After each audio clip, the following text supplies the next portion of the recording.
The distress signal had been broadcasting for 6 hours before the Galactic Council fleet finally arrived at the Vareth system. Fleet Admiral Sora Vel stood at the command bridge of the Council warship Eternal Accord and watched the main display screen fill with data. She was a tall Drathari, with pale blue skin and 4 narrow eyes that moved independently when she was thinking hard. Right now, all 4 eyes were moving. The data coming in from the Vareth system was not good. The colony on Vareth 4 was burning. Sora could see the thermal signatures from orbit. Hundreds of structures on the surface were sending up heat plumes into the cold atmosphere. The colony had been a peaceful one, mostly Krellian farmers and a small population of Tuvari traders.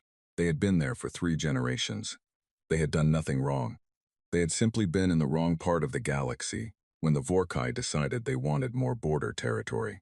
"Admiral," said her tactical officer, a young Drathari named Veth, "I am reading 14 Vorkai warships in low orbit around Vareth 4.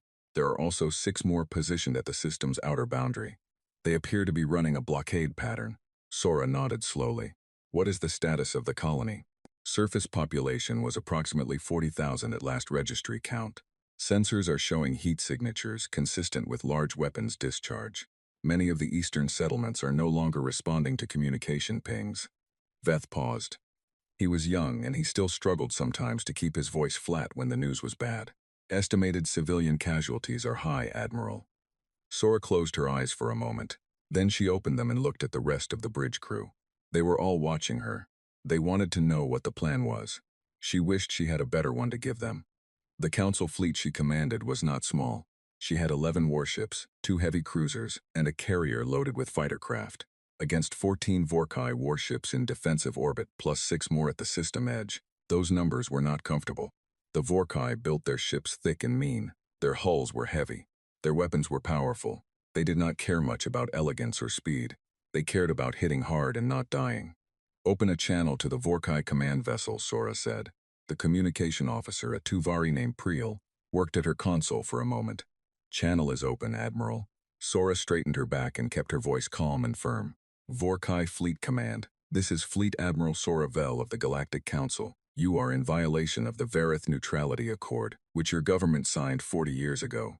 You are ordered to cease all hostile action, withdraw from Vareth 4 orbit, and stand down your vessels. Any further damage to the colony or its population will be considered an act of open war against the Council. Respond, there was all silence." Then a voice came back, deep, rough, and completely unimpressed. "Fleet Admiral, you have arrived with 11 warships. We have 20. Your neutrality accord is a piece of old paper. Vareth is Vorkai territory now. Leave, or you will be destroyed alongside the colony." The channel clicked off. Sora's jaw tightened. She had expected this, but hearing it still made something cold move through her chest. The Vorkai had been pushing borders for 12 years. This was simply the latest push. And the Council, for all its committees and its votes and its very long, very formal debates, had never been good at stopping pushes like this before they became something worse. "Admiral," said her sensor officer, a quiet male named Doss, "I am reading unusual energy signatures at the system's outer boundary, beyond the Vorkai blockade line." Sora frowned. "Define unusual." "It is I am not sure how to define it, Admiral. The energy pattern does not match any drive signature in our database." Doss tapped at his console several times, as if he was convinced he was making an error and rechecking would fix it. "It is very large. The energy output is far above anything our ship's pro-default drive, and it is moving fast, very fast. A Vorkai reinforcement? No, Admiral. The Vorkai are also tracking it. Their outer blockade ships have moved into a defensive formation. I believe they do not know what it is either." That was strange enough to make Sora step closer to the main display. She stared at the long-range sensor feed. The Vorkai outer ships, 6 heavy warships that each outmassed 2 of her own cruisers, had broken their blockade pattern and turned to face the incoming signature. That meant they were worried. The Vorkai were not easy to worry. "How large is the contact?" she asked. Doss checked his readings again, then he checked them a 3rd time. When he looked up, his expression was one Sora had never seen on him before. "Admiral, the object appears to be approximately 11 kilometers in length." Nobody on the bridge spoke. Sora heard her own breathing in the silence. 11 kilometers. The largest warship in the Galactic Council fleet was the Eternal Accord itself, and it was 900 meters long. That was considered enormous. That was considered a statement of power. 11 kilometers was not a warship. 11 kilometers was something else entirely. 11 kilometers was something that had no business existing. Veth, she said carefully. What is the largest vessel in the Vorkai fleet? Their command carrier, Admiral, the Unbroken Hammer.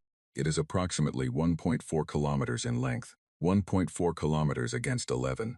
Sora stared at the display and said nothing. The energy signature was growing stronger now. The sensor feed was updating every few seconds, and each update showed the same thing. A massive object approaching the outer boundary of the Verith system, at a speed that should not have been possible for something that size. Most large vessels sacrificed speed for mass. That was simple physics. You could not have both. But this thing was doing both. And it was doing it without apparent difficulty, and the sensor officer kept checking his instruments as if he was searching for the mistake that would make this all make sense. No mistake appeared. The Vorkai outer ships are transmitting a warning signal, Priel said from the communications console. They are ordering the contact to identify itself and stop. Is the contact responding? Not yet, Admiral. The Vorkai ships moved again, this time spreading into an attack formation. Sora knew that formation well. It was what the Vorkai did when they intended to fire first and ask questions after. They had opened with that formation at 3 other border systems in the past decade. It usually ended with the other side in pieces. She watched the formation complete itself on the display. Then she watched the enormous contact drop out of faster-than-light travel. There was a flash on the long-range visual feed, not a small flash. Not the kind of flash a ship made when it dropped out of FTL and the drive energy dispersed. This flash was wide and bright, and it took 3 full seconds to fade. When it faded, the main display updated, and the visual sensors finally had something to look at rather than just energy readings. The bridge went completely silent. What hung in space at the outer boundary of the Verith system was not a ship in any sense that Sora understood the word. It was a structure. It was a vast, dark, angular structure that extended across the visual feed in a way that made her feel small just looking at it. It was shaped something like a blade, long and narrow at the front, widening toward the back into a series of massive sections that were clearly distinct hull segments. The hull itself was dark gray, almost black, with lines of running lights across its surface that looked, from this distance, like stars on a very orderly night sky. There were weapons arrays visible even at long range. Rows and rows of them, arranged along the dorsal and ventral surfaces. There were what appeared to be launch bays, not 1 or 2, but dozens, arranged in columns along both sides of the main hull. And there were drive units at the rear that were still glowing from the FTL transit, each one larger than several of the Council's destroyers stacked together. 11 kilometers of dark metal floating in space, perfectly still, perfectly silent, watching, Admiral Veth said, and his voice had lost all of its trained flatness. The Vorkai outer ships are arming weapons. Of course they are, Sora said quietly. She could not look away from the display. What is our own status? Our weapons are at standby, awaiting your order. She said nothing for a moment. She was thinking about something that had occurred to her as she stared at the enormous vessel. It had not fired. The Vorkai had moved into attack formation and armed weapons, and the enormous ship had not done anything. It had simply arrived. It was simply present. It seemed to be waiting. DOS, she said. Is the contact scanning us? DOS checked. Yes, Admiral. Active scanning. Very thorough. Whatever it is, it appears to be gathering detailed information about everything in this system, including the colony, and the Vorkai ships, and us. He paused. Admiral, the level of detail the scan is capturing is beyond anything our own sensors can produce. Whatever instrumentation that vessel carries, it is considerably more advanced than ours. Sora absorbed that. Advanced sensors, enormous size, speed that defied its own mass. And no aggression, not yet. It had arrived in a system full of warships pointed at each other, and it had simply stopped and started reading everything around it, like a scholar who had just entered a library.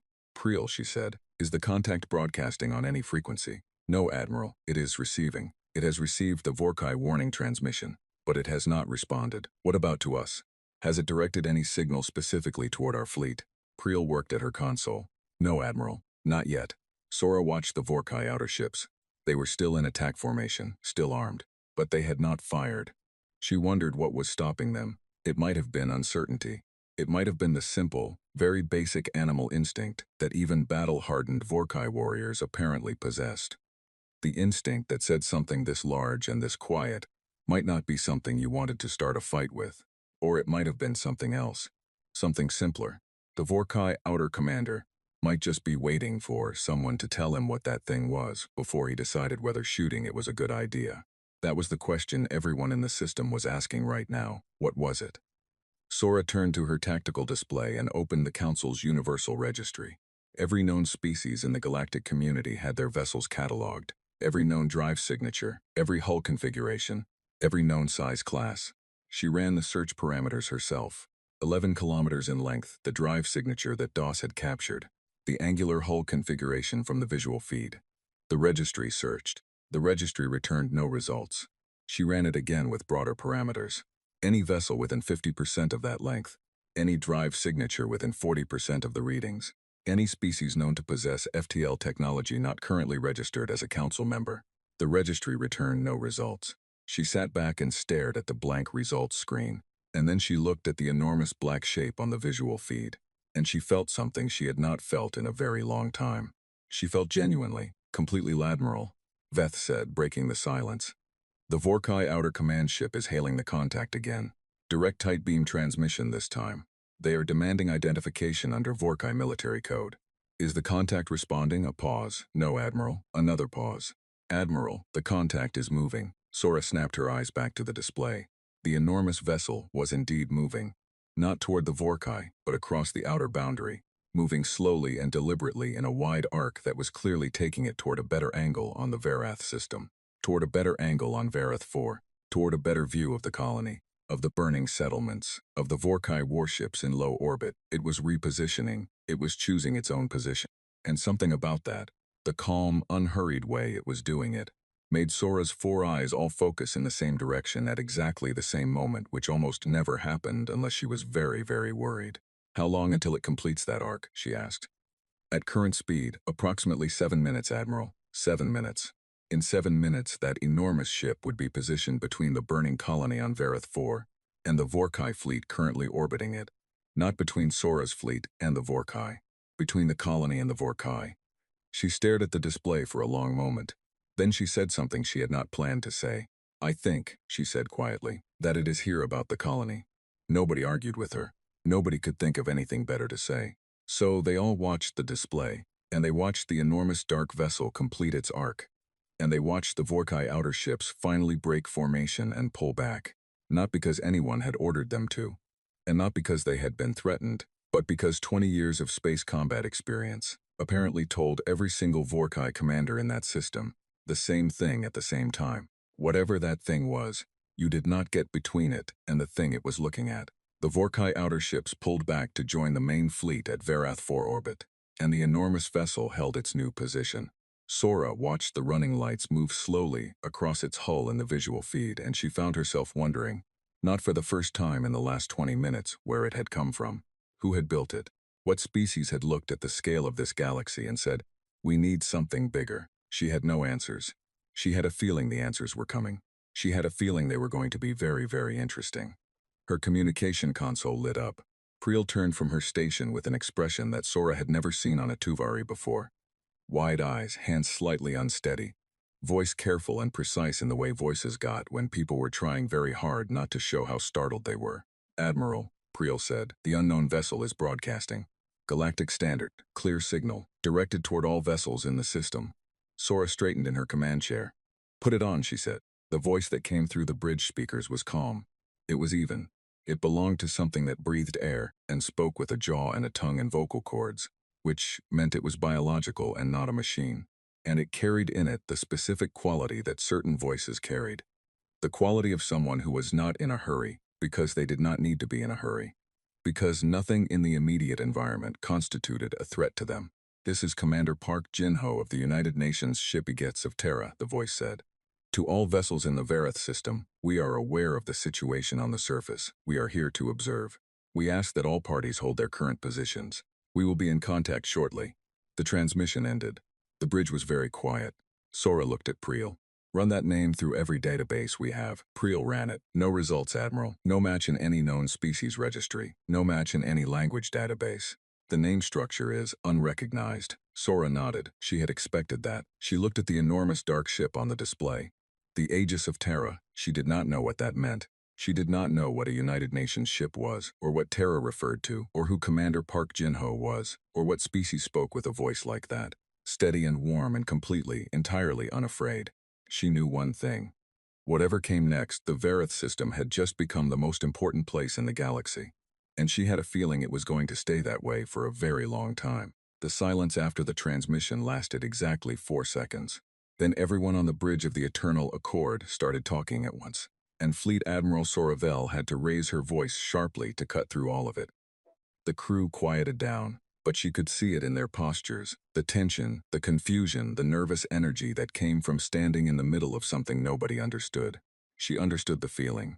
She shared it, but she was the Admiral, and being the Admiral meant she did not get to show it. Veth, she said, keeping her voice level, full sensor sweep on the contact, everything we have. Hull composition, weapon count, life sign readings, everything. Already running, Admiral. Priel, get me a line to Council High Command. Priority channel. Encryption level 1. Opening the line now, Admiral. DOS, I want that drive signature analyzed. I want to know if it matches anything at all, in any database we carry on this ship. Cross-reference against old records, pre-council records, theoretical vessel design models, everything. Yes, Admiral. She turned back to the main display and studied the enormous vessel. It had not moved since the transmission. It sat at the outer edge of the system in its chosen position, running lights tracing slow, steady patterns across its hull, drive units cooling to a dull glow. It looked, if such a word could be applied to something 11 kilometers long and covered in weapons, patient. It looked like it was comfortable waiting. That itself was interesting. Most vessels that arrived in a disputed system with that kind of firepower did not position themselves and wait. They either moved to assert dominance immediately, or they held back at a safe distance. This vessel had done something different. It had moved to a specific position, one that placed it as a clear obstacle between the Vorkai fleet and the colony on Vareth 4. And then it had stopped, announced itself calmly, and told everyone to hold still. It was the behavior of something that had a plan, and was in no rush to execute it. The Vorkai, for their part, were doing something Sora had rarely seen them do. They were holding still. The 20 Vorkai warships were still in formation around Varath 4 and at the outer boundary, but they had not attacked. They had not advanced. They had not sent another warning transmission. They were sitting in their positions, and presumably staring at their own sensor feeds, and trying to figure out what they were looking at, just like everyone else. Veth completed his initial sensor sweep and turned with his report. Admiral, hull composition on the contact is partially readable. The outer layer appears to be a metal alloy we do not have in our materials database. The density is significantly higher than standard hull plating, roughly 3 times the density of our best armor composites. There is also what appears to be an energy field layered over the hull, not a standard shield configuration. The geometry is different, more integrated. Weapon count? Veth hesitated. That is where the reading becomes difficult, Admiral. I can identify what are clearly weapons emplacements along the dorsal and ventral hull. I count over 200 distinct installations. However, there are additional structures that I cannot classify. They may be additional weapon types we do not recognize, or they may be support systems. I cannot say with certainty. He paused again. The launch bays I can count clearly. There are 48 of them, Admiral. Each bay appears large enough to house multiple craft, 200 weapons emplacements, 48 launch bays. On a single ship, Sora processed that. Life signs rare but unusual. The life sign configuration suggests a biological crew, oxygen breathers, carbon-based biology, consistent with several known species types, but the density is low for a ship that size. I am reading approximately 6,000 life signs across the full vessel length. 6,000. On an 11-kilometer ship, the Eternal Accord carried 800 crew across 900 meters. If you scaled purely by volume, something the size of the Aegis of Terra should carry tens of thousands, unless the ship was heavily automated. Unless the crew was small by design, managing systems too advanced to need large numbers of hands. Council High Command is on the line, Admiral, Priel announced. Sora moved to the encrypted communication terminal and pressed the contact point. The face that appeared on the small screen was High Counselor Dawn, an older Drathari male, silver blue, with the carefully composed expression of someone who had been in political positions long enough to have mastered the art of looking calm while being anything but. Admiral Vel, Dawn said. We are receiving your sensor data in real time. This vessel, you have no identification on it. None, Counselor. It appears in no registry. Its drive signature is unknown. Its hull composition does not match any material in our database. The commander identified himself by name and gave the vessel a designation, Aegis of Terra, but neither the name nor the designation matches any known species or civilization. Don's expression did not change, but one of his eyes shifted very slightly. The involuntary tell that Drathari politicians never quite managed to eliminate. He was more rattled than he looked, and its current posture? Stationary, no weapons fire, no aggressive movement. It has positioned itself between the Vorkai and the colony, but has taken no further action since the transmission. And the Vorkai? Holding position. They appear uncertain, Counselor. There was a pause. Dan looked at something off-screen and then looked back. Admiral, your current orders stand. Protect the colony. But exercise considerable caution with respect to this unknown vessel. Do not provoke it. Do not approach it without more information, and find out what it is. Yes, Counselor. The line closed. Sora turned back to the bridge. DOS. Anything from the database cross-reference? The sensor officer looked up from his work, and the expression he wore was one that Sora was going to remember for a long time. It was the expression of a careful, methodical, experienced man who had just found something that did not fit in any of the categories he had spent his career building. Admiral, I found something, but I must warn you that what I found is very old and it is not from any official database. Show me. DOS transferred the data to her command display. It was an old record, pre-council, which meant it was at least 300 years old. It came from the archive records of a minor Krellian surveyor fleet that had apparently ventured into a region of space well outside the currently mapped area. The record was fragmentary and badly preserved, but there was a description in it that had triggered DOS's cross-reference search. She read it. The Krellian surveyor had reported detecting, at extreme long range, what it described as a moving structure of impossible size. The surveyor had not approached it. The surveyor had recorded the sighting, and then spent 3 paragraphs explaining why it had turned around and gone home. The energy signature it described was not a perfect match to what they were reading now, but it was close enough that DOS's search had flagged it. At the bottom of the record was a note, added by a Krellian archivist at some later date, which read, Surveyor Captain's testimony reviewed and filed. No corroborating evidence. No follow-up expedition conducted. Classification, unverified 300 years ago. They have been out there, Sora said quietly. More to herself than to anyone on the bridge for at least 300 years. That would appear to be the case, Admiral, DOS said. Possibly longer.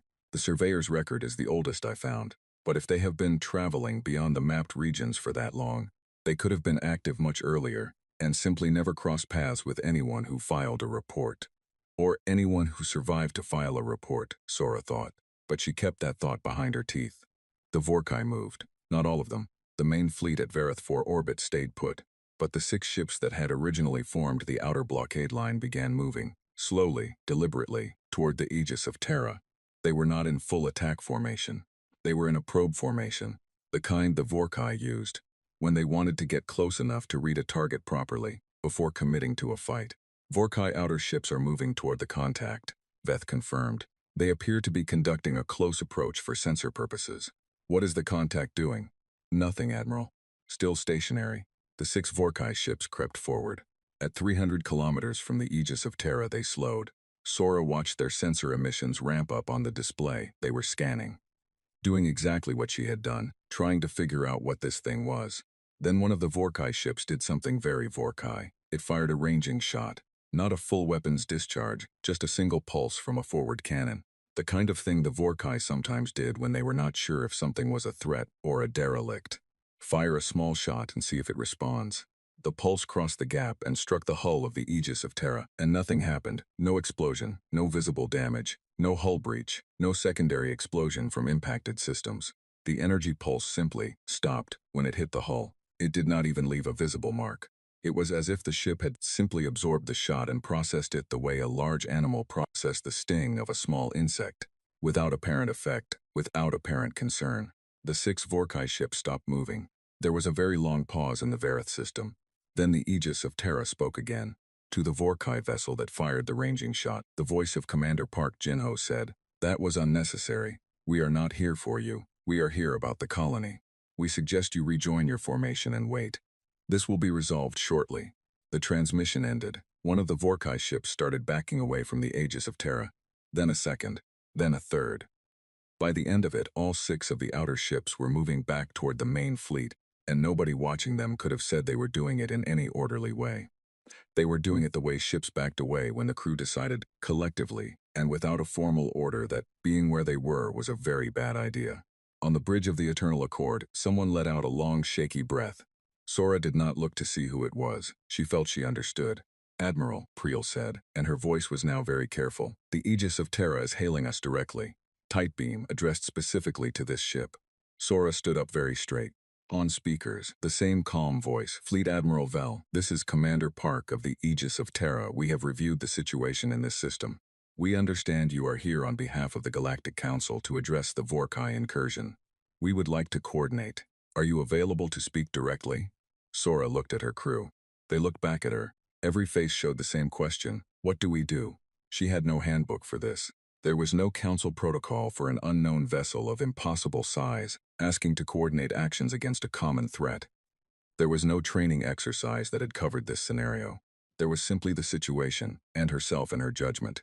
She pressed the open channel control. "Commander Park, this is Admiral Sora Vel. We are available to speak. Before we proceed, I have to ask, who are you? Where are you from? Your vessel and your name do not appear in any registry I have access to." A brief pause. Then the voice again, and now there was something in it, something very slight, almost undetectable that might have been quiet amusement. "Admiral, we are human. We are from a planet called Earth. We are aware that we are not in your registry. That is something we have been meaning to address for some time." Another slight pause. "We think this situation may be a good occasion to do that." Admiral Sora Vel sat back in her command chair and stared at the enormous dark ship on the display and tried to find a response to that. She could not immediately find one. "Human," she said at last, mostly to herself, testing the word. It was not a word in any language she knew, which meant it was a translation of something from their own language. "Earth." "Yes, Admiral," the voice said, and it was definitely patient. Very, very patient. "We will explain everything. We would ask, in the meantime, that the Council fleet hold its position and allow us to address the Vorkai situation. We believe we can resolve it without unnecessary loss of life, on any side." Sora looked at the Vorkai fleet on the display. 20 warships, a burning colony, a 40,000-strong population still trapped on the surface. She looked at the Aegis of Terra. She thought about the ranging shot from the Vorkai probe ship, the shot that had done nothing. She thought about 6 Vorkai warships backing away from a single vessel without being fired upon. She pressed the channel control again. "Commander Park, the Council fleet will hold position. We are watching." "Understood, Admiral. Thank you." The channel closed. Sora sat in her chair and watched the enormous ship and thought about all the things she did not know. She thought about the old Krellian survey record and what it meant that something this large had been operating beyond the mapped regions for at least 300 years. She thought about the word human. She thought about a planet called Earth that was not on any chart she had ever seen. She thought about 6,000 lives aboard a ship built like a world, and what kind of people built something like that, and why. After 300 years or more of watching from the darkness, they had decided today was the day to step forward. She was still thinking about all of it when the Vorkai main fleet finally made its next move, and that was when things truly began. The invitation came 20 minutes after the last transmission. A short, clean message directed to the Eternal Accord from the Aegis of Terra, signed by Commander Park Jin-ho, suggesting that a small delegation from the Council fleet might wish to come aboard for a direct meeting. It stated that a shuttle bay on the port side of the vessel, approximately at the midship mark, would be made available. It included approach coordinates precise enough that Sora's navigation officer could plot the course without any calculation. The bridge crew looked at Admiral Sora Vel. She looked at the coordinates. She looked at the enormous ship. She looked at the Vorkai fleet, which was still holding position at Vareth 4 orbit, and had, in the last 20 minutes, not fired on the colony again, which was itself something worth noting. She was not sure if the Vorkai were waiting to see what the strange vessel did, or if they were waiting for better odds, or if they were simply doing what everyone else in the system was doing, which was watching. She made a decision. She took Veth, her tactical officer, and Doss, her sensor officer, and Priel, her communications officer, and a security escort of 4 soldiers, and she ordered a shuttle prepared. She considered telling Council High Command before she went, but decided it would take too long, and the counselor would very likely tell her not to go, which was not an instruction she was prepared to follow right now. The shuttle left the Eternal Accord and crossed the gap between the 2 vessels. Sora sat in the front passenger seat and watched the Aegis of Terra grow in the shuttle viewport. At distance, it had been enormous. Up close, as they approached and the scale of it resolved itself from sensors and data into something she could actually see with her own eyes, it was something else entirely. The hull was not smooth. It had texture. Deep channels and recessed sections ran along its length, and as the shuttle flew along the midship section, she could see that many of these recessed areas contained additional systems. What appeared to be secondary sensor arrays, communication dishes, and in several places what looked like repair or maintenance access points large enough to fly a mid-sized transport through. The metal itself was dark, almost black in the shadow of the ship's own bulk, but where the starlight caught it at the right angle it had a quality to it, a faint structural pattern in the alloy, like something that had been built to last, not just for the mission it was currently on. For a very long time, the shuttle found the indicated bay. The doors were already open, two massive blast doors, each one larger than the Eternal Accord's entire shuttle deck, sliding apart to reveal a lit interior. The bay inside was large enough to hold 15 of the Council fleet's shuttles side by side with room to spare. It was clean, well lit, with a warm white light that felt deliberate, and as they descended and landed on the deck, Sora could see a small group of figures waiting, the humans. She had been trying to prepare herself for this moment during the shuttle transit. She had thought about what she might see, some kind of species that had never made contact with the galactic community, possibly something very different from anything she knew. She had steeled herself for the unexpected. She had not quite expected to see something so close to familiar. There were 6 of them standing on the deck as the shuttle ramp descended. They were bipedal, 2 arms, 2 legs, 1 head. The head was proportioned differently from Drathari, smaller, rounder, with eyes that faced forward in a way that suggested something that had, at some point in its evolutionary history, needed to judge distance as well. The eyes were various colors. 2 of the figures had dark eyes, one had pale ones, one had eyes that were a shade somewhere between brown and amber. They had no scales. Their skin was smooth and it came in shades that ranged from very light to a deep warm brown. They were, compared to most Drathari, quite compact, not as tall on average, not as long-limbed, but they held themselves in a way that communicated something. It was the same way that certain commanding officers held themselves in all species. Upright, relaxed, and completely at home. The one in front was slightly taller than the others. He wore a uniform that was dark and close-fitted, with markings on the collar and sleeve that Sora guessed were rank indicators. His hair was dark and worn short, his face was calm. His eyes, when they met hers as she came down the shuttle ramp, were a steady, dark brown, and they carried the same quality she had heard in his voice over the communication channel. Not aggressive, not boastful, not cautious. Just present. He stepped forward and extended one hand toward her, palm open, in a gesture that felt like. She searched her memory. Something like a greeting gesture used by several species she knew, meaning no weapons held, no threat intended. Admiral Vel, he said. His galactic standard was perfect, better than perfect. It had a natural quality to it, as if he had been speaking it for years. I am Commander Park Jin-ho of the United Nations ship Aegis of Terra. Thank you for coming. She hesitated only briefly before returning the gesture, touching her fingers to his. It seemed to be what the gesture required. His grip was firm and then released. Commander Park, thank you for the invitation. She looked at him carefully. Your galactic standard is very good. We have had time to study it, he said. The slight thing in his voice again, the same almost amusement she had heard before. Please, come with me. There is a briefing room where we can speak. I imagine you have many questions. That, she said, is a considerable understatement, he smiled. It was the first time she had seen the expression clearly enough to read it. It changed his face, made it warmer, more open.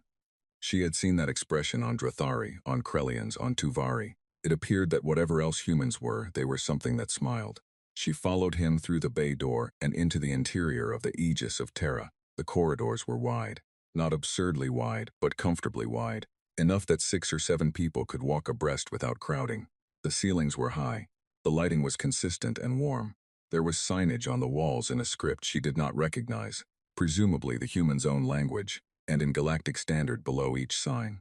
She noted that when she looked at the Galactic Standard translations, they were accurate, detailed, not the kind of translation that came from a rough dictionary, but the kind that came from someone who genuinely understood the language. The crew they passed in the corridors looked at the delegation with open curiosity but not hostility. Sora looked back. She saw the variety again, different skin shades, different sizes, some taller and some shorter, hair in different shades and lengths. They all wore the same dark uniform. They all moved with a purpose and efficiency that she recognized as the walk of trained military personnel. But there was something else in how they moved through this ship. A comfort, a sense of belonging. They were at home here, the way that crew members were at home, in a vessel they had spent years aboard. Commander Park brought them to a briefing room that was, relative to rest of the ship, modestly sized. There was a long table, chairs clearly designed for the human body proportions but with adjustable sections that had apparently been reconfigured for Drathari proportions. She could see the adjustment marks, which meant they had known who was coming, which meant they had prepared. She found a seat. Park sat across from her. The other humans, his officers, clearly, took positions around the table. Sora's crew settled around her. "I will start with the obvious question," Sora said, "because if I do not ask it first, I will not be able to focus on anything else. How long have you been in this galaxy?" Park looked at his officers briefly. Something passed between them, not spoken, just a look. Then he turned back to Sora. "Our species evolved on a planet called Earth in a star system we call Sol, located in the inner regions of the galaxy. We developed interstellar travel approximately 300 years ago by the local calendar. Since then, we have been exploring, Sora repeated, for 300 years, without making contact with any known species. We made contact with several species," Park said. "Some of those contacts were not peaceful. We learned early that approaching unknown civilizations required care. And time." He paused. "We have been observing the galactic community for a significant portion of those 300 years. We have learned your languages, your histories, your political structures. We chose to wait until we felt we could engage in a way that was productive." Sora stared at him. "You have been watching us for 300 years, and you said nothing, yes. While wars happened, while colonies were taken, while the Vorkai have spent 12 years expanding their borders." Park's expression did not flinch from that. He met her eyes steadily. "We were watching," he said, "and learning, and building." "Building what?" He looked at her for a moment and then said simply, "This." She thought about what that word meant in this context. 300 years of building. 300 years of what those Krellian surveyors had seen from far away and decided not to approach. She thought about the sensor readings of the hull. 3 times the density of the best armor in the Council's arsenal. The 200 weapons emplacements. The 48 launch bays. The 6,000 crew managing a vessel 11 kilometers long, and this was one ship. "How many ships do you have?" she asked. Park looked at her for a moment. Then he said, "Admiral, before I answer that, I think there are things about the current situation we should address. There is still a burning colony in this system, and a Vorkai fleet in orbit around it." She recognized the answer for what it was, a deliberate deferral. He was not going to answer that question yet. She filed it away and moved on. "What is your intention regarding the Vorkai?" "We intend to ask them to leave," Park said. Sora waited for more. More did not come. "That is all?" "That is the first part. If they comply, no further action will be needed. The colony will be assessed for relief needs, which we are prepared to assist with. Council authority over Vareth will be acknowledged and supported." He folded his hands on the table. "If they do not comply, the situation will require a different approach. But I would prefer to try the conversation first." The Vorkai, Sora said carefully, do not generally respond well to being asked to do things they do not want to do. "I am aware," Park said. "I have been reading your historical records for quite some time, Admiral." Doss, sitting beside Sora, leaned forward slightly and spoke for the first time since they had come aboard. He was a careful and methodical man, and he asked careful, methodical questions. "Commander Park, the energy discharge from the Vorkai probe ship earlier, when they fired the ranging shot at your hull, you appeared to sustain no damage." Park glanced at the sensor officer. "Correct. Can you explain the mechanism of that resistance?" Park smiled again. Not the same smile as before. This one was something different. Quieter. More inward. "Our hull composition and shield geometry are a function of 300 years of development, Officer Doss. I will say that the shot the Vorkai fired at us carried approximately the same energy output as what we would classify as a light pulse from a short-range defense weapon. It was not a significant threat to this vessel." Doss sat back and absorbed that. Sora watched her sensor officer's face and saw him working through the implications of what Park had just said. The Vorkai probe ships were not small vessels. Their forward cannon pulse was not a small weapon. If that qualified as a light pulse from a short-range defense weapon by human classification standards, then what did the Geechs Terra classify as a significant threat? She was not sure she wanted to know. "Commander," Veth said, the tactical officer, unable to help himself. "The weapon emplacements along your hull, can you tell me what class they are?" Park looked at Veth. "We use several different systems," he said. "Rail-based kinetic drivers, energy projection weapons in several frequency ranges, missile launch systems, and some systems I am not going to describe in detail at this time." The short version, Officer Veth, is that they are sufficient for our operational requirements. Veth stared at him for a moment, and then sat back and said nothing. Priel spoke next, the communications officer's practical mind going to the practical question. Commander, you said you wish to ask the Vorkai to leave. You indicated the Galactic Council's authority in this system would be supported. Does that mean you intend to operate within the Council framework going forward? Park nodded. That is our intention. Humanity's intent is not to displace or diminish the galactic community. Our intent is to join it, he paused. As a full member, with all that implies. Sora looked at him. He looked back. She thought about all of it. 300 years, the ship she was sitting inside, the 6,000 crew, the weapons, the hull that had swallowed a cannon blast like it was nothing. She thought about the word member. She thought about what the Galactic Council would say, what the Vorkai would say, so what every species in the community would say when they processed the information, that there had been a civilization operating in this galaxy for 3 centuries that none of them had known about. She thought about the High Counselor's carefully composed expression on her communication screen, and she thought that when she gave him her full report, that expression was going to be somewhat harder to maintain. I have one more question, she said. Park waited. Why now? Of all the moments in 300 years, why this system, why this incident, why today? Park was quiet for a moment. He looked at the table, and then he looked up at her. When he spoke, his voice was still calm, still even, but there was something in it now that had not been there before. Something quieter and more serious.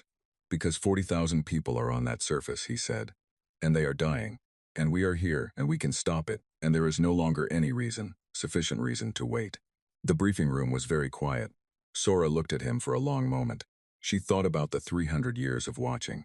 She thought about what it must have taken to watch, and not act. She thought about what had finally made that constraint break. All right, she said at last. Then let us go talk to the Vorkai. Commander Park Jinho Chimalto Plebum, and for the first time since she had come aboard. The patience in his bearing shifted into something more purposeful. He nodded once, and they went. The transmission to the Vorkai fleet went out from the Aegis of Terra. At the same moment, Sora's delegation shuttle departed the human ship to return to the Eternal Accord. Commander Park had been clear that the Council fleet should be back in formation before the communication was sent. Sora appreciated the consideration, though she was not entirely sure she understood it until she was back in her command chair and watching the events unfold on the main display. Park had explained very calmly in the briefing room what he intended to say to the Vorkai. He had not made it sound complicated, he had said. We will ask them to withdraw. We will give them a clear timeline. We will make the consequences of non-compliance plain. And we will mean everything we say. Sora had asked if he expected the Vorkai to comply. Park had thought about that for a moment. In my experience, he had said, people who have been winning for a long time need to see something very clearly before they accept that the situation has changed. We intend to show them clearly. The transmission went out. Sora read the text feed as Priel pulled it up on the bridge display, because she wanted to see exactly what the humans said. It was short. To Vorkai Fleet Command, Vareth System. This is Commander Park Jin-ho, United Nations Ship Aegis of Terra. You are ordered to cease all hostile action against the population of Vareth 4. You are ordered to withdraw your fleet from this system within 2 standard hours. The colony is under the protection of the Galactic Council, and as of this moment, the protection of humanity. Non-compliance will result in the use of force. We recommend compliance. Commander Park, UNS Aegis of Terra, that was all. No long list of grievances, no political language, no committee wording. 2 standard hours, get out. Non-compliance means force. Sora watched the display and waited. The Vorkai response took 8 minutes. She supposed the Vorkai fleet commander had needed some time to read the transmission and decide how to respond. She could imagine the debate aboard the Vorkai command ship. She could imagine the officers looking at their own sensor feeds and looking at the Aegis of Terra and arguing about what it was and what it could actually do, and whether the ranging shot result had been an anomaly or a real demonstration of what their weapons could not do to it. She could imagine the fleet commander, at the end of all of that, deciding the same thing Vorkai commanders had decided for 12 years in similar situations. That the thing in front of them was an obstacle, and obstacles were there to be removed. The Vorkai fleet moved, not just the outer ships this time, all of them. All 20 warships began to reposition, and Veth read the formation change with the flat voice of a trained officer who was not allowing himself to show what he was thinking. Vorkai fleet is transitioning to full combat formation, Admiral. They are advancing on the Aegis of Terra. Weapons are going hot across all 20 vessels. Understood, Sora said. What is the Aegis doing? Still stationary, Admiral. No apparent reaction. 20 Vorkai warships, the largest being the carrier Unbroken Hammer at 1.4 kilometers, forming up and advancing on a single vessel. She wanted to call Park and say something, though she was not sure what. Be careful seemed both insufficient and somewhat absurd. She settled for watching. The Vorkai closed to engagement range, 1,000 kilometers, which was standard Vorkai opening fire distance. They liked their weapons at that range. Their forward batteries performed best there. She had seen what Vorkai forward batteries did at 1,000 kilometers, and she had seen what was left of what they had done it to, and the images had not been comfortable. The Vorkai fleet opened fire. It was not a single shot or a probe discharge this time. It was a coordinated volley from 20 warships, timed to arrive simultaneously. 20 forward batteries firing together, energy beams, heavy projectile rounds, missile salvos. Sora had seen this kind of combined barrage used against fortified positions that were supposed to withstand it. The positions had not withstood it. The salvos crossed the gap and arrived at the Aegis of Terra. On the visual feed, for a moment, there was nothing but light. The combined energy of 20 warships' forward batteries striking a single hull created a visual event bright enough that Sora's display automatically dimmed to protect the optics. Then the light faded. The Aegis of Terra was still there. It was completely, entirely undamaged. No hull breach, no debris, no secondary explosions, no change in the running lights across its surface. The weapons had not shaken the vessel. They had not scratched the hull. They had arrived, and the hull had processed them, and there was nothing left to show for it except the fading light of dispersed energy. Nobody on the bridge of the Eternal Accord said anything. Sora watched the display and waited. For 3 seconds, the Aegis of Terra did nothing. She thought about what those 3 seconds meant. She thought that maybe they were the humans deciding. The moment between receiving what another species had decided to throw at you and deciding how to respond. She thought about what it felt like to be on the receiving end of 20 warships' best effort and know that it had not moved you even slightly. Then the Aegis of Terra moved. It moved fast. The speed was wrong for something its size. Something 11 kilometers long had no business moving like that, but it did, crossing the engagement distance in a time that left the Vorkai fleet trying to track it and recalculate firing solutions, while the target was already no longer where it had been. The Aegis moved laterally across the Vorkai formation in a long, sweeping arc, and as it moved, it finally fired. Not with everything. Not with the 200 weapons emplacements or whatever was in those unmarked installations. Sora watched the fire pattern on the display and she could see, even from her position, even with her own sensors, that the Aegis was being selective, precise. The energy weapons it fired were targeted at specific locations on specific ships. Drive units. It was targeting drive units. The first shot hit the Vorkai command carrier, Unbroken Hammer, and the carrier's port drive array went dark. Not destroyed. The ship was not destroyed. There was no explosion. There was no hull breach. Just the drive array gone, disabled. The carrier lurched sideways, no longer balanced in its own thrust. The next shot took the drives off a Vorkai heavy cruiser. Then another cruiser. Then 4 of the escort ships in rapid succession, so fast that the targeting had to be partially automated. No single human gunner could have acquired 4 solutions that quickly. In under 20 seconds, 7 Vorkai ships were dead in space, not destroyed, not lost, just stopped, engines gone, still intact, still with living crews inside, still completely capable of everything except moving and running away. Sora stared at the display. Veth, she said carefully, is the Aegis targeting weapon systems, sensors, life support? No, Admiral, Veth said, and his voice was doing something she had never heard it do before. It was quieter and slower, as if he was choosing every word with deliberate care. Exclusively drive and propulsion systems on every ship it has hit so far. No crew casualties detectable, no weapons destruction, no sensor damage, no structural damage to hull. It is disabling them, Sora said. Yes, Admiral. Specifically, it is making them unable to leave and unable to maneuver. She sat with that for a moment. The Aegis had taken the full combined barrage of 20 warships and then gone into the Vorkai formation and started methodically removing their ability to go anywhere. It was not trying to destroy the fleet. It was trying to ground it. And in the process of doing that, it was demonstrating, very clearly, very calmly, that it could have done the other thing at any point and chose not to. The 13 remaining mobile Vorkai ships were reacting now. Some were trying to maneuver away. Some were trying to form a defensive cluster. 2 of them were still firing, though their shots at the Aegis were about as effective as the first barrage had been, which was not effective at all. The Aegis moved through the formation like something that knew exactly where every threat was and where every threat was not, and it fired when it needed to fire and repositioned when it needed to reposition. And it did not appear to be in any hurry. Then Sora's display lit up with new contacts. Not Vorkai, not Council Fleet, new contacts. Multiple contacts. Dropping out of FTL at the outer edge of the Varath system in rapid succession, the same signature as the Aegis, the same massive energy bloom, the same drive profile, the same impossible scale. She watched the contacts resolve one by one as her sensors struggled to process them all. Admiral Doss said, and his voice was very, very careful now. I am reading additional human vessels entering the system. I count 3, 6, 9. I count 12 additional contacts, Admiral. Size class, she said. Variable, Doss said. The smallest appear to be approximately 3 to 4 kilometers in length. There are 3 vessels in the 6 to 7 kilometer range. And 2 contacts that are larger than the Aegis, Admiral. Sensor readings suggest they are in the 14 to 15 kilometer range. 14 to 15 kilometers, larger than the Aegis. Sora looked at her display and saw 12 enormous human warships arranging themselves across the outer boundary of the Varath system. They did not advance on the battle in progress.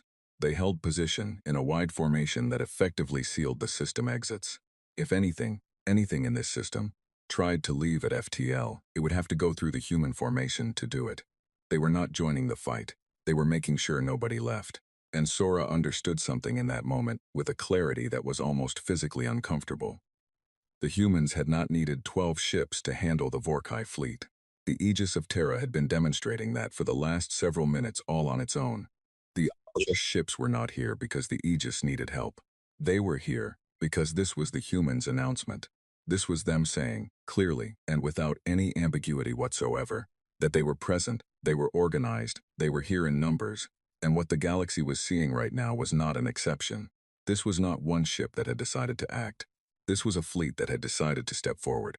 Back in the main engagement, the Vorkai fleet was down to 9 mobile ships, then 6, then 4. The Aegis worked through them methodically. Drives gone, propulsion dead, ships drifting. The Vorkai were still firing. It seemed they did not know how to stop, or could not bring themselves to stop.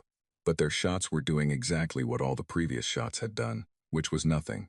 The last mobile Vorkai ship tried to run. It turned and pushed its drives to maximum and headed for the system edge at full speed. The Aegis did not chase it. It did not need to.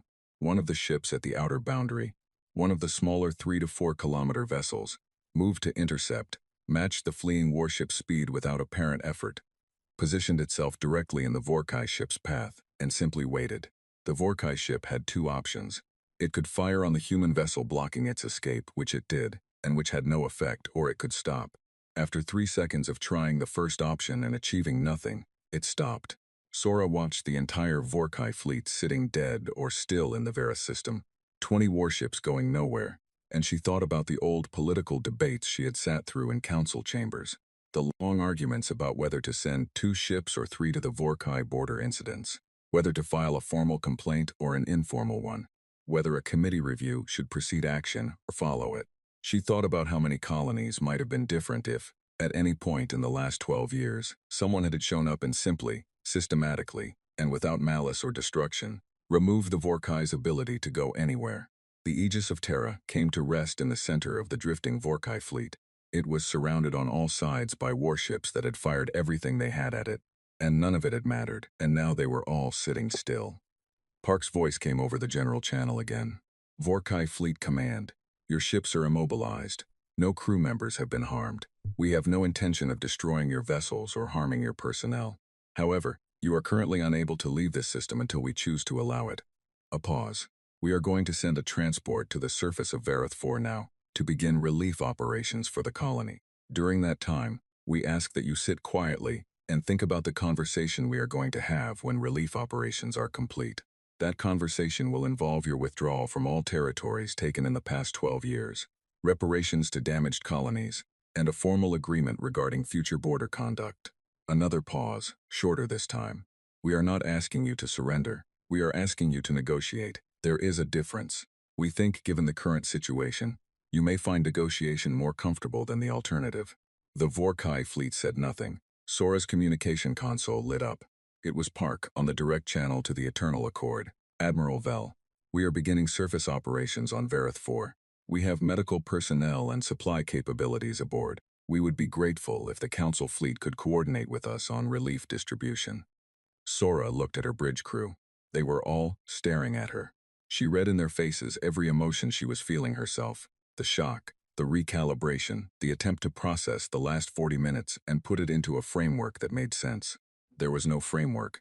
Something entirely new had just happened, and the old frameworks were not built to contain it. "Commander Park," she said into the channel. She kept her voice steady. She was the Admiral, and being the Admiral meant certain things. "We will coordinate on relief operations. We have medical teams available." "Thank you, Admiral." "Commander." She paused. "The ships at the system boundary, those are all human vessels." A brief pause. "Yes, and there are more. Beyond what is here." It was not quite a question, but Park answered it like one. "Yes, Admiral," he said. "There are more." She stared at the display. 13 human warships in the Varath system, 20 immobilized Vorkai warships going nowhere, a burning colony on the surface waiting for help that was now finally coming. And somewhere beyond the edge of the mapped region, more human ships. She exhaled slowly and then straightened in her chair. "Begin relief coordination," she told her crew. "All departments, stand down from combat alert and prepare to assist surface operations." They moved. They were good people, her crew, and they moved. Sora kept her eyes on the display for one more moment. On the enormous dark shape of the Aegis of Terra, holding the center of the system like it had always been there. Like it intended to stay. She thought about the galaxy she had known yesterday. The maps and the borders and the carefully maintained ledger of who had what and who wanted what. Then she thought about the galaxy she was sitting in right now. They were not the same galaxy. She was not sure they would ever be the same galaxy again. The relief operations on Vareth 4 took 31 hours. In that time, Sora Vel did not sleep. She was not sure any of her bridge crew slept either. They rotated through their stations, and they coordinated with the human medical teams, and they watched the enormous vessel sitting in the center of the system. And they thought their own thoughts, and when they looked at each other, they shared the particular expression of people who had witnessed something that had permanently reorganized their understanding of the world. The human medical teams were thorough. That was the word Sora kept coming back to. Thorough. They arrived on the surface in transports that descended from the Aegis's launch bays in groups of 4 and 6. And they brought with them not just medical personnel, but supplies.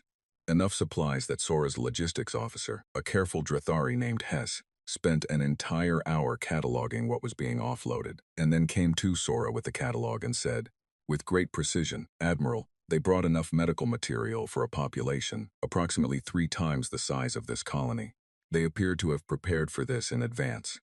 Sora had looked at the catalog and said, "Yes, I believe they did," which meant they had known about the Vareth situation before arriving, which meant they had been monitoring closely enough to know not just that it was happening, but how bad it was, which meant the timeline of the Aegis of Terra's arrival was not coincidence. They had come specifically, deliberately, because they had decided this was the moment and this was the place. 31 hours. The injured were stabilized, the fires were out. The eastern settlements, the ones that had gone dark on the sensor feed, had been reached on the ground, and the human teams reported back steadily to the coordination channel that Sora's communications officer had established between the fleets. The reports used numbers and medical terminology and logistics data, but underneath all of it was the same clear story. People who had been dying were now being kept alive, and people who had been afraid were now being helped, and the colony of Vareth 4 was going to survive this. On the second morning, the negotiations with the Vorkai began. Sora was present for them, seated at a table inside a large conference space on the Aegis of Terra that could not have been there before the delegation's first visit. It had been configured specifically, she suspected, with the right furniture for several different species and space enough for a significant number of representatives. The Vorkai fleet commander came in person. He was large, as Vorkai tended to be, a deep gray-green, heavily built, with the kind of physical presence that came from a life spent in military command. He sat down across from Commander Park and looked at him with the flat, assessing gaze of someone trying to read an opponent. Park looked back at him with the same quiet patience he had shown in every interaction Sora had witnessed so far. The Vorkai commander's name was Grak Tur. He had been in the Vorkai military for 37 years. He had commanded 3 border operations, and this was his 4th. He did not speak immediately. He looked at Park. He looked at Sora. He looked at the table. Then he looked at his own hands, as if consulting something, and then he looked back at Park. "What do you want?" he said. Withdrawal from all territories taken in the last 12 years, Park said. His voice was the same as it had been in every other conversation. Even, clear, without heat or triumph. Full withdrawal. Not partial, not phased over a decade. Completed within 60 days. Standard mapping and census teams from the council will verify compliance. Graktur said nothing. Reparations to the affected colonies, Park continued. The council will establish the figure. It will be paid. The Vorkai government will be given a reasonable timeline. Graktur still said nothing. And a formal binding agreement on border conduct going forward. With verification mechanisms. With meaningful consequences for violations. Park paused. Consequences that will involve us. The room was quiet. Graktur looked at the table again. He looked like a man doing a calculation. A man who had always been very good at the kind of calculation that involved warships and firepower and fleet numbers. And who could take what from whom, and who was now finding that the calculation had a new variable in it that changed every answer he reached. His ships were outside, sitting still in space, their drives gone. His crews were unharmed, his vessels were intact. The humans had done all of that without killing a single Vorkai soldier. And standing just outside the mapped borders of the galactic community were more human ships. How many more? Nobody at this table knew except the calm man sitting across from him. You are asking me to sign away 12 years of territorial expansion, Graktur said. His voice was low and not exactly angry, more the voice of someone working through an unwelcome reality. Yes, Park said, on behalf of the Vorkai government, which I do not represent at this table. You are the senior Vorkai officer present in this system. The agreement you sign here will be transmitted to your government, with our recommendation that it be honored. The alternative is that we transmit the sensor logs from this engagement to every government in the galactic community, and begin a formal discussion with the Council about border protection measures, which will involve us. Park's voice was still even, still patient. We would prefer not to do that. We would prefer to give your government the opportunity to make this choice independently. Another silence. Graktur looked at him for a long time. You could have destroyed my fleet, he said at last. It was not a complaint. It was a statement of fact that was clearly the thing he had been sitting with since the engagement ended. Yes, Park said, but you did not. No, why not? Park thought about the question for a moment. When he answered, his voice was the same, but there was something in it that had not been there in the earlier responses. Something that was not quite heavy and not quite tired, but was somewhere in that territory. The voice of someone who had thought about this question many times before answering it. Because the goal is not to destroy, he said. The goal is to stop the harm. Those are different things. You were not here because your soldiers are evil. You were here because your government has been moving borders, and nobody has stopped it. We stopped it. You do not need to be destroyed for that to be true. Graktur was quiet for a long time after that. Then he signed the agreement. He signed it with a Vorkai marker on a physical document that Park's people had printed specifically for the purpose. And when he finished signing, he sat back and looked at the document and looked at Park and said nothing else. He looked like a man who had just watched the map he had lived by his entire career be replaced by a different map, and who had not yet decided how he felt about living by the new one. Sora understood the feeling. The Vorkai fleet was released in groups over the following 6 hours. Park's engineers, or whatever they were called, the technicians who had handled the drive disabling, had apparently been preparing repair components for the Vorkai drives during the negotiations, which was either a very practical gesture or a very deliberate one, and Sora suspected it was both. The Vorkai ships departed the Vareth system one by one, their drives restored, their crews intact, their vessels undamaged except for the specific drive components that had been removed and then repaired. The Vorkai fleet commander, departing last on the Unbroken Hammer, sent a single final transmission to the Aegis of Terra. It said, Noted Sora thought that was probably the most honest thing the Vorkai had said in the entire encounter.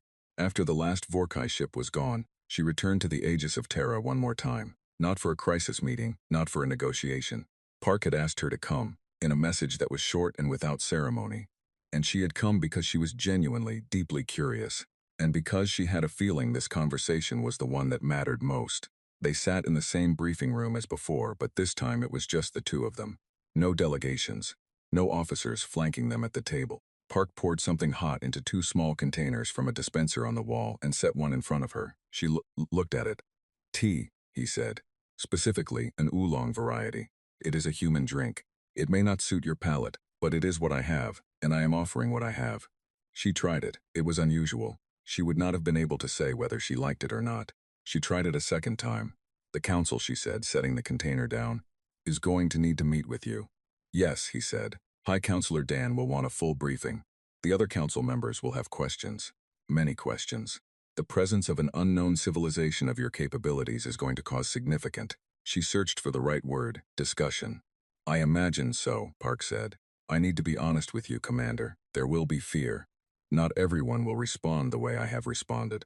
There are species in the Council who will see your fleet and see a threat regardless of what you intend. I know, he said. He held his tea with both hands in the way she had noticed humans did, as if the warmth of the container was something they were seeking. We expected that. It is part of why we waited as long as we did. We wanted to have something to offer, not just capability. We wanted to have a record, actions that demonstrate intent. Today was the demonstration, she said. Today was the beginning of the demonstration, he said. She looked at him. How many ships, Commander? You deferred the answer before. He looked at his tea. Then he looked up at her. Admiral, I am going to answer that question honestly, because you have been honest with me, and because the Council needs accurate information to make good decisions. He set the container down. The Titan-class vessels, ships in the size range of the Aegis and larger. The Council has already seen 13, there are more. She waited. There are 47 Titan-class vessels currently commissioned, he said. There are also support fleets, carrier groups, rapid response squadrons, logistical vessels. The full count of commissioned human warships across all size classes is in the thousands. She sat with that. Thousands. Not hundreds, not dozens, thousands. With 47 ships in the size range, she had watched absorb 20 warships combined fire without effect. Built over 300 years of quiet preparation, while the galactic community ran its committees, and its debates, and its careful political balancing, and thought it was the full picture of what the galaxy contained. You were never going to be threatened, she said quietly. Any time in the last 300 years. No species in the community could have threatened you. There are always threats, Park said. Some of them are not other civilizations. He paused. Some of the things we encountered beyond the mapped regions, in the early years of exploration, were more dangerous than anything in the galactic community. That is part of why we built what we built, not because we were afraid of you. She thought about what that meant, about what was beyond the mapped regions. About 300 years of human ships moving through the dark outside the known galaxy, encountering things that had required 47 Titan-class vessels as the eventual answer. She found she did not want to ask about that today. There was enough to process already. I will present your request for council membership, she said. I will give a full briefing to High Counselor Dawn. I will recommend that the council receive your delegation and process the application. She looked at him. I cannot predict the outcome. The council is complicated. All governing bodies are complicated, Park said. He almost smiled. We have been watching your council for a long time, Admiral. We are prepared for complicated. She stood up. He stood up. She looked at him across the table. This calm, patient man with dark eyes and a voice that had spoken to 20 armed warships, and a panicking Vorkai fleet commander, and a Galactic Council admiral with the same unhurried, steady certainty, as if the outcome had never been in serious question. She extended her hand. He took it. Welcome, she said, to the galactic community, Commander. Officially, from someone who was present. Something in his expression shifted. Something small and genuine, without the practiced control she had been seeing since the first moment of the briefing room. For just a moment, he looked not like a commander but like a person who had waited a very long time for something, and had finally reached it. Thank you, Admiral, he said. She left the Aegis of Terra for the second time, and crossed the gap back to the Eternal Accord in the shuttle. And she sat in the front passenger seat and looked out the viewport at the stars. And she thought about the report she was going to have to write. She thought about what you put in a report, when the most significant first contact event in the history of the galactic community had just happened in a system most council members could not have placed on a map. She thought about High Counselor Dawn reading it. She thought about every star she could see and the knowledge, now settled permanently into her understanding of things, that somewhere out there in the dark beyond the maps, those stars were not empty. They had never been empty. There had been ships out there, thousands of ships, for 300 years, and none of them had known. The shuttle docked. She walked onto the Eternal Accord. Her bridge crew was there, all of them, even the ones who were technically off shift and should have been sleeping. They were standing near their stations or sitting at consoles they did not need to be at, and they were watching the display screens showing the Verith system, showing the Aegis of Terra. showing the distant shapes of the other 12 human ships at the system boundary. They looked at her when she walked in. She looked back at them. "Get me a line to Council High Command," she said. "Priority 1. I need to speak with the counselor." She moved to her command chair and sat down. "And someone send a message to Commander Park. Tell him we will be in touch regarding the formal council introduction proceedings." Her communication officer opened the priority line. Her crew moved at their stations. Outside the viewport of the Eternal Accord, the Aegis of Terra sat still in the Vareth system, running lights moving slowly across 11 kilometers of dark hull in the starlight, patient, present, waiting for the galaxy to catch up. When High Counselor Don's face appeared on the communication screen, still composed, still silver blue, still wearing that carefully neutral expression, Soravel looked at him and thought of exactly the right way to begin. She said, "Counselor, I need you to open a new file in the Council Registry. The name of the entry will be Humanity. And I need you to clear your calendar for the next several days. What I have to tell you is going to take some time." The High Counselor's carefully composed expression shifted. Just slightly. Just enough. Sora allowed herself, for one brief moment, the smallest version of something that might have been a smile. Then she began her report. And in the Varath system, 300 years of silence finally came to a proper end.